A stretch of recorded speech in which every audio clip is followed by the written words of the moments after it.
Europa ya ha perdido la carrera por desarrollar los mejores modelos de inteligencia artificial, pero es que ahora está también bien posicionada para perder una segunda carrera, quizá menos visible pero igual de decisiva: la carrera por albergar los centros de datos donde esa inteligencia artificial funciona. Y ojo, porque esta posible segunda derrota no se explica ni por falta de talento, ni por falta de capital, ni por falta de rentabilidad de estas inversiones. Se explica por algo mucho más humillante: porque los gobiernos europeos están espantando activamente, a golpe de regulación, las inversiones multimillonarias que el capital privado sí quiere efectuar en Europa, pagándolas de su propio bolsillo. Hoy mismo, de hecho, el gobierno de España de Pedro Sánchez acaba de aprobar por la vía de urgencia un proyecto de Real Decreto que impone a los centros de datos unas exigencias energéticas que no soporta prácticamente ninguna otra industria en este país. Y lo hace justamente el mismo día en que el ministro digital de Alemania acaba de reconocer ante Bloomberg que a Europa le falta capacidad de cómputo. Es decir, el gobierno más importante de Europa confiesa hoy que hay escasez en capacidad de computación en centros de datos, y ese mismo día otro gobierno europeo, el español, aprueba un decreto para restringir aún más la instalación de estos centros de datos que nos proporcionarían la capacidad de computación que nos falta. Así pues, en el vídeo de hoy vamos a analizar por niveles cómo Europa está consolidando su decadencia digital, cómo nos hemos hundido en este pozo y cómo, por desgracia, no hay demasiada perspectiva de que vayamos a poder salir de él. Veámoslo. Desde hace 2 décadas, Europa se ha quedado tecnológica y por tanto económicamente atrás de otras potencias como Estados Unidos e incluso China. Pensad en los grandes cambios tecnológicos de estos últimos 20 años. Internet, el software, las plataformas digitales, la nube. ¿Cuánto de todo esto ha sido desarrollado dentro de Europa en lugar de habernos limitado a importarlo de allí desde donde era creado? Desde luego no hemos tenido ni un Google europeo, ni un Amazon europeo, ni un Facebook europeo, ni un Apple europeo. Si miramos hoy cuáles son las principales empresas del planeta en función de su capitalización bursátil, veremos que ese ranking está copado esencialmente por compañías estadounidenses y algunas chinas que están asomando cabeza, pero desde luego no aparece ninguna compañía europea.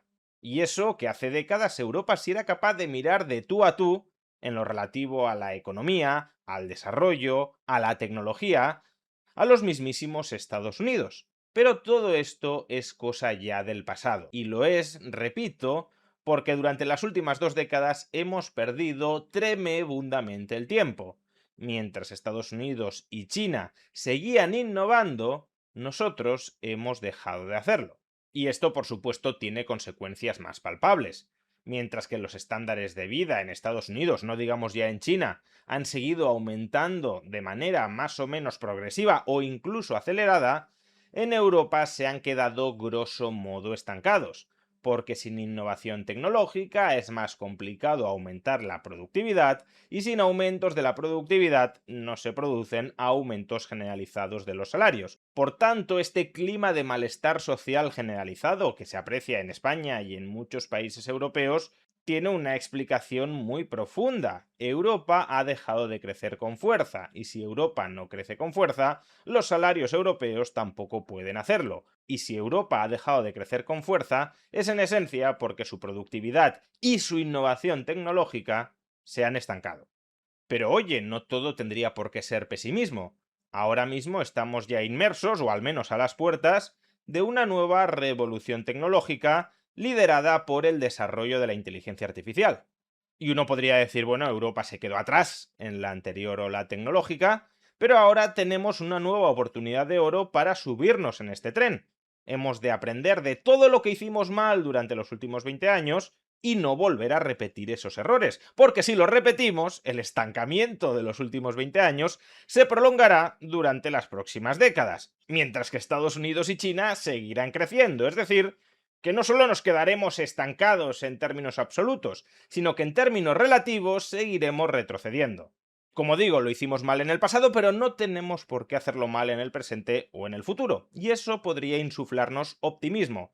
Ahora sí, ahora vamos a volver a crecer y los estándares de vida dentro del continente van a volver a dinamizarse. Pues tampoco, al menos de momento, Europa no está aprovechando en absoluto esta nueva ola de inteligencia artificial. Si nos vamos al desarrollo de estos modelos de inteligencia artificial, lo que vemos con claridad es que estos son o bien estadounidenses o bien chinos, pero no hay ningún modelo europeo relevante. En Europa no tenemos ningún Anthropic, ningún OpenAI, ningún SpaceX, ningún Alphabet. Todo eso son nombres propios del otro lado del Atlántico. Desde luego no tenemos nada parecido dentro de Europa. Pero oye, de nuevo, tampoco hay por qué caer en el derrotismo. La revolución potencial de la inteligencia artificial va mucho más allá de ser aquella economía que desarrolle los modelos frontera. Estos modelos frontera serán de hecho instrumentos para poder disparar la productividad en muchas otras áreas de la economía. Es decir, aunque no tengamos ningún modelo frontera europeo, mientras nos dejen utilizar los modelos frontera de Estados Unidos o de China o de ambos, el potencial transformador de la inteligencia artificial sobre la economía se mantendrá intacto. Que sí, que puede ser un muy mal síntoma que en Europa no hayamos desarrollado ningún modelo frontera, pero desde luego no es decisivo para concluir que vamos a quedar desenganchados de esta nueva ola tecnológica. Que no fabriquemos nosotros las vías del ferrocarril no significa que no podamos instalar múltiples ferrocarriles y a través de ellos dinamizar la logística europea. Pero ni siquiera en este punto los burócratas europeos me permiten ser optimista. Y es que el problema no solo reside en que Europa sea un páramo innovador con respecto al desarrollo de modelos frontera de inteligencia artificial. Hay un segundo nivel en el que los burócratas también están destruyendo nuestra capacidad para aprovechar esta oleada tecnológica, y es la instalación de centros de datos en el continente. Para que podamos utilizar la inteligencia artificial a la hora de transformar la economía y también de potenciar la innovación dentro de esa economía, necesitamos capacidad de cómputo. Esa capacidad de cómputo hoy por hoy suele estar concentrada en centros de datos. Sin centros de datos, los modelos de inteligencia artificial no pueden hacer inferencias, es decir, les podemos efectuar peticiones, pero no serán capaces de responderlas porque para responderlas necesitan el cómputo que está instalado en esos centros de datos. Es como si tuviera un vehículo pero no tuviera combustible. Sí, potencialmente puedo transportar a muchas personas o a muchas mercancías con ese vehículo, pero sin combustible no se va a mover. Bueno, pues con los modelos de inteligencia artificial y los centros de datos sucede algo parecido. Sin capacidad de cómputo, que ya digo está sobre todo centralizada en estos centros de datos, los modelos de inteligencia artificial no pueden funcionar. Aunque dicho esto, probablemente algunos esté preguntando algo bastante razonable. ¿Por qué tenemos que instalar los centros de datos en Europa? Sí, los centros de datos nos proporcionan capacidad de cómputo, pero también generan externalidades negativas sobre el resto del sistema económico. Por ejemplo, tienden a consumir mucha electricidad y por tanto contribuyen a elevar su precio. ¿No sería acaso más razonable que esos centros de datos se instalaran en aquellas zonas del planeta donde la generación eléctrica resulta más barata y estando allí instalados los centros de datos poder utilizarlos desde Europa? Es decir, porque Europa no puede aprovechar el potencial de la inteligencia artificial instrumentalizando modelos que hayan sido diseñados en Estados Unidos o en China y ejecutándolos a través de centros de datos que estén instalados, por ejemplo, en Oriente Medio. Pues bueno, si estuviéramos en un mercado global libre, sin restricciones y sin ningún conato proteccionista, esta sería una objeción bastante razonable. No hay ninguna necesidad logística de que los centros de datos estén instalados dentro de la Unión Europea. Podemos importar esa capacidad de cómputo desde aquellos otros lugares en los que se halle instalada. No deberíamos, por tanto, preocuparnos demasiado de si en Europa se están instalando muchos o pocos centros de datos, habida cuenta de que sí se estén instalando los suficientes centros de datos como para abastecer la demanda global en el resto del mundo. Pero es que justamente esto es lo que no está sucediendo. La demanda de capacidad de cómputo en el conjunto del planeta está creciendo más rápido que la oferta. Es decir, hay una escasez global en la capacidad de cómputo. Cada vez queremos utilizar la inteligencia de los modelos de inteligencia artificial para más cosas y para cosas más profundas y más difíciles. Y para eso necesitamos muchos más centros de datos. Y la oferta de los mismos no está creciendo a suficiente ritmo, ya digo, como para cubrir la demanda. Con lo cual resulta muy absurdo imaginar que en materia de capacidad de cómputo termine estableciéndose políticamente algún tipo de prioridad nacional de despacho. Los centros de datos instalados en Estados Unidos abastecen prioritariamente la demanda de capacidad de cómputo de los Estados Unidos. Y solo si sobra capacidad de cómputo, entonces la exportamos al resto del mundo, por ejemplo, a Europa.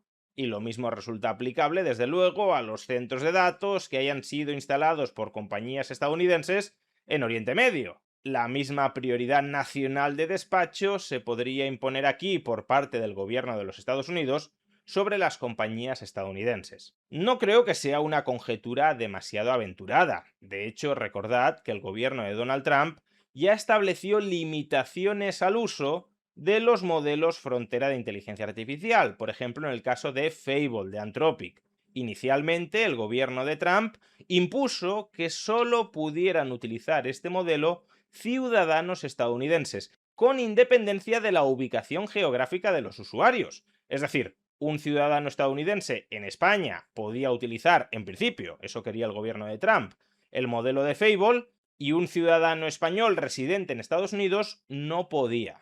Pues bien, si estas son las ideas proteccionistas que desde luego sobrevuelan en el gobierno de los Estados Unidos, y son ideas que por desgracia creo que van a sobrevivir al gobierno de Trump, entonces el hecho de que en Europa no haya centros de datos nos coloca en una posición subordinada sobre los subordinados. Si en algún momento Estados Unidos o China nos quieren cortar el acceso a los centros de datos, pues entonces ni tendremos modelos propios de inteligencia artificial, ni tampoco tendremos la capacidad para hacerlos funcionar. Es como si estuviéramos externalizando nuestra inteligencia a terceras personas, que tuviesen en consecuencia la capacidad arbitraria de decidir cuándo podemos pensar y cuándo no podemos pensar o cuánto podemos pensar. Y cuidado que el argumento que estoy formulando, casi un argumento de seguridad nacional en materia de centros de datos, es un argumento que suele venir apadrinado por posiciones antiliberales.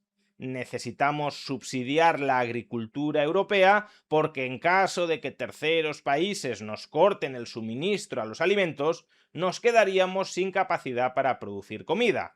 Por tanto, necesitamos una suerte de soberanía o autosubsistencia alimentaria y para ello es necesario que los gobiernos establezcan aranceles proteccionistas sobre terceros países para que sus alimentos no colonicen nuestros mercados y también trasladar ayudas públicas a los agricultores europeos para que se mantengan dentro de ese sector. Creo que todos podemos ver más o menos el paralelismo que se puede establecer argumentalmente entre Europa necesita instalar centros de datos y Europa necesita proteger su propia agricultura. Sin embargo, en este caso existe una diferencia y es que en Europa no hace falta que los gobiernos subsidien la instalación de centros de datos para que estos se terminen instalando. No es que todos los centros de datos del mundo se quieran colocar en Estados Unidos o en Oriente Medio y esté diciendo que tenemos que seducirlos, que tenemos que atraerlos, para que también tengamos alguna capacidad de cómputo dentro del continente, por si en algún momento nos desconectan desde fuera. No, no, no estoy diciendo esto. Los centros de datos se quieren instalar también en Europa. Hay peticiones milmillonarias de empresas que montan centros de datos y que quieren montarlos dentro del continente. Lo que estoy diciendo, por tanto, no es que los gobiernos europeos deban subsidiar la instalación de centros de datos. Lo que estoy diciendo es que tienen que dejar de bloquearla. Y eso es muy distinto, porque los gobiernos europeos nos están pegando a todos un tiro en el pie. Podríamos tener capacidad de cómputo dentro de Europa, lo cual tendría externalidades negativas, sí, ya lo hemos dicho, pero también externalidades positivas. En términos de seguridad nacional, lo que tanto suele gustarles, al menos de boquilla, a ciertos burócratas europeos, Pero los gobernantes no están permitiendo que esto se haga. Y eso que son perfectamente conscientes de la naturaleza del problema. Por ejemplo, hoy mismo el ministro digital de Alemania, Carsten Wildberger, ha dicho que Europa se está quedando corta en capacidad de cómputo y que además la demanda europea de la misma va a seguir creciendo. Wildberger ha advertido de que Europa necesita despertar y que por eso su gobierno, ya veremos si lo cumple, porque Friedrich Merz es mucho como Rajoy o como Feijóo, es decir, hablar mucho y luego no hacer nada, pero que por eso su gobierno tiene pensado acelerar los permisos para instalar centros de datos en Alemania y de esta manera duplicar su número durante los próximos 4 años. Y cuidado, cuando hablamos de que Alemania quiere duplicar los centros de datos instalados en el año 2030, quizá os suene a mucho, pero significaría que para esa fecha tendría unos 6 gigavatios instalados en centros de datos. Pues bien, para el año 2030, Estados Unidos espera tener 118 gigavatios en centros de datos. Vamos, que Alemania pretende pasar de 3 a 6 y parece mucho, y Estados Unidos cuenta con tener en esas mismas fechas unas 20 veces más de lo que aspira a tener Alemania. Y estamos hablando, cuidado, de uno de los ministros con una vocación más aperturista, más revolucionaria en materia de centros de datos dentro de Alemania. La vocación europea más agresiva en materia de acelerar la instalación de centros de datos no deja de ser un esfuerzo raquítico comparado con lo que está sucediendo en Estados Unidos o China. Aunque bueno, desde luego mucho mejor la actitud de un gobierno como el alemán, que insisto, ya veremos hasta qué punto esas palabras se traducen en hechos, que si bien va lento, al menos avanza en la buena dirección, que actitudes como la que está plasmando, este sí, en regulación, el gobierno de España. Y es que hoy mismo se acaba de aprobar, por procedimiento de urgencia, un proyecto de Real Decreto sobre las condiciones que han de cumplir los centros de datos que quieran instalarse en España. Por sus condiciones geográficas, climáticas o incluso institucionales, España podría ser un muy buen destino de inversión en centros de datos. De hecho, desde el año 2021 los proyectos de centros de datos han presentado solicitud por más de 12 gigavatios de acceso y conexión a la red eléctrica. Que cuidado, no se trata de que todos esos derechos de acceso a la red eléctrica vayan a ser ejercidos en forma de instalación de nuevos centros de datos. Es más bien una petición de permiso por si acaso en el futuro estos grupos inversores quieren instalar en España un centro de datos. Consiguen primero el permiso, la licencia, y luego, con el tiempo, ya evalúan si quieren ejercerlo o no. Pero desde luego la cifra es significativa. Estábamos diciendo que Alemania proyecta tener para el año 2030, después de este empujón acelerador, 6 gigavatios en centros de datos y desde el año 2021, solo en España, se ha solicitado conexión de 12 gigavatios en centros de datos. Interés desde luego hay. Ahora bien, ejecución de momento no hay demasiada. Lo que tenemos instalado hoy por hoy en España apenas alcanza el medio gigavatio. Porque una cosa es tener permiso para conectarte a la red eléctrica y otra es contar con potencia instalada suficiente para ser abastecido una vez te conectas. El gobierno limita la expansión de la red de transporte y distribución de electricidad. Esta no da abasto para poder suministrar toda la electricidad que demandarían los centros de datos y, por tanto, aunque tengas el permiso, la licencia oficialmente reconocida, materialmente puedes no conseguir conectarte. Y por si todo esto fuera poco, ahora el gobierno lanza un real decreto que fija todavía más trabas y más costes para los centros de datos que quieran instalarse en España. ¿Cuáles son las exigencias que se contienen en este Real Decreto? Primero, el 80% de toda la electricidad que consuman los centros de datos deberá venir cada hora de fuentes de energía renovables. No estamos hablando de que en el cómputo anual el consumo de electricidad por parte de los centros de datos venga en un 80% de fuentes renovables. No, no. Cada hora la electricidad consumida por centros de datos tendrá que proceder de fuentes de energía renovables. ¿Y qué pasa cuando los centros de datos necesiten funcionar de noche? Pues que tendrán que abastecerse a partir de centrales eólicas o de baterías que hayan instalado, todo lo cual, por tanto, encarece el proyecto de inversión en centros de datos. Segunda exigencia: los centros de datos tendrán que financiar la instalación adicional de fuentes de energía renovables. Por cada megavatio que consuman los centros de datos, tendrán que sufragar la instalación de capacidad adicional equivalente procedente de fuentes de energía renovables durante los siguientes 18 meses. De nuevo, más costes. Tercero, exigencia de máxima eficiencia energética. Próximamente entrará en funcionamiento el etiquetado de eficiencia energética para las empresas en Europa. Pues bien, a los centros de datos se les exigirá la máxima eficiencia energética, la A. Si no acreditan máxima eficiencia energética, no podrán instalarse en nuestro país. Si se incumplen estas condiciones, que como digo encarecen los costes, los centros de datos irán siendo progresivamente sancionados hasta que en última instancia pierdan el acceso a la red eléctrica, de manera que se volverían inutilizables. Y además, estas condiciones también se aplicarán retroactivamente a todas las solicitudes de conexión a la red de centros de datos que ya habían sido aprobadas, esos 12 gigavatios de los que he hablado hace un momento. Y si los centros de datos que han obtenido el permiso de enchufarse a la red en el futuro no quieren cumplir con estas condiciones, básicamente el gobierno les invita a que renuncien a sus permisos a conectarse a la red y a que desistan, por tanto, de instalar centros de datos en España. Así pues, fijaos en lo que está sucediendo. Europa, desde luego, no es autosuficiente en el desarrollo de modelos de inteligencia artificial y va camino de no ser autosuficiente en la capacidad de cómputo para poder ejecutar esos modelos. Vamos a vivir, por tanto, dependientes de lo que otros países quieran prestarnos o quieran vendernos. Lo cual, en un mercado libre global, no es un problema, pero en un mercado global cada vez más intervenido y proteccionista, y con tensiones geopolíticas por todas partes, entre Estados Unidos y China, entre Estados Unidos y Europa, entre Europa y China, etc., desde luego es un tropiezo económico muy serio, como el que ya ha tenido Europa durante los últimos 20 años, con el consiguiente estancamiento que ahora estamos experimentando. En lugar de aprender de los errores del pasado, la Unión Europea parece obsesionada con perpetuarlos.